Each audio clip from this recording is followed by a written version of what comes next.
Good evening. My name is Rudy Guiliani, and I'm the former mayor of New York City.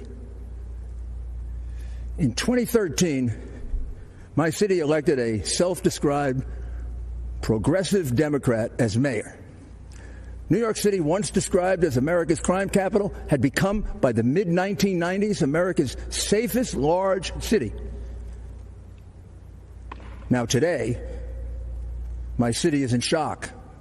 Murders, shootings, and violent crime are increasing at percentages unheard of in the past. We're seeing the return of rioting and looting. During riots, this Democrat mayor, like others, has often prevented the police from making arrests. And even when arrests are made, liberal, progressive DAs release the rioters so as not to disrupt the rioting. New Yorkers wonder, how did we get overwhelmed by crime so quickly and decline so fast? Don't let Democrats do to America what they have done to New York. Again, the Democrats are urging you to vote for an obviously defective candidate. Biden has changed his principles so often, he no longer has any principles. He's a Trojan horse with Bernie, AOC, Pelosi, Black Lives Matter, and his party's entire left wing, just waiting to execute their pro-criminal, anti-police, socialist policies. The whole unprecedented wave of lawlessness began with a truly just cause: the unforgivable police killing of George Floyd in Minneapolis. Peaceful protests began all over the land. The condemnation of the killing was universal, from President Trump to Democrat leaders. It seemed, for a few brief shining moments, Democrat and Republican leaders would come together with a unified proposal to reduce police misconduct. This possibility was very dangerous to the left. They had a president to beat and a country to destroy. And although an agreement on action against police brutality would be very valuable for the country, it would also make President Trump appear to be an effective leader. They could have none of that.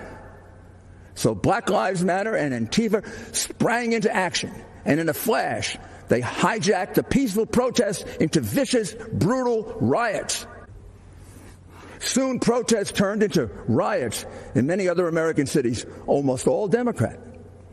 Businesses were burned and crushed, people beaten, shot and killed, police officers routinely assaulted, badly beaten, and occasionally murdered, and the police handcuffed by progressive Democrat mayors from doing anything but observe the crimes and absorb the blows.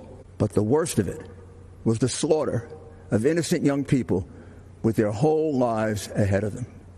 The murder of 4-year-old LeGrand Talfaro in Kansas City shocked the nation, but not Black Lives Matter or their many Democrat supporters. 17-year-old basketball star Brandon Hendricks was killed in the Bronx just days after graduating high school and on his way to St. John's to play basketball. He passed with only a brief mention. 1-year-old Davil Gardner Jr. was shot and killed in a stroller at a cookout in Brooklyn, and it caused no outrage. For President Trump and for us Republicans, all Black lives matter, and the lives of LeGrand and Brandon and Davil matter to us. All lives matter to us. These continuous riots in Democratic cities gives you a good view of the future under Biden.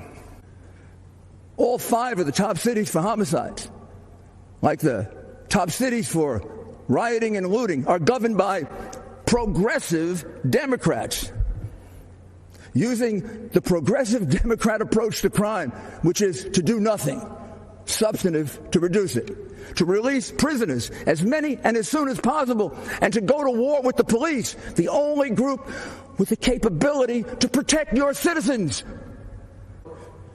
It is clear that a vote for Biden and the Democrats creates the risk that you will bring this lawlessness to your city, to your town, to your suburb. There is no question that this awesome job of restoring safety for our people cannot be done from your basement, Joe. There's also no question that President Trump will fight with all his strength to preserve the American system of government and our way of life. In critical times in our history, America has always been blessed with the right person to handle the crisis. Washington, Lincoln, Roosevelt, Reagan were perfect for the challenges they faced and brought our nation through gloriously.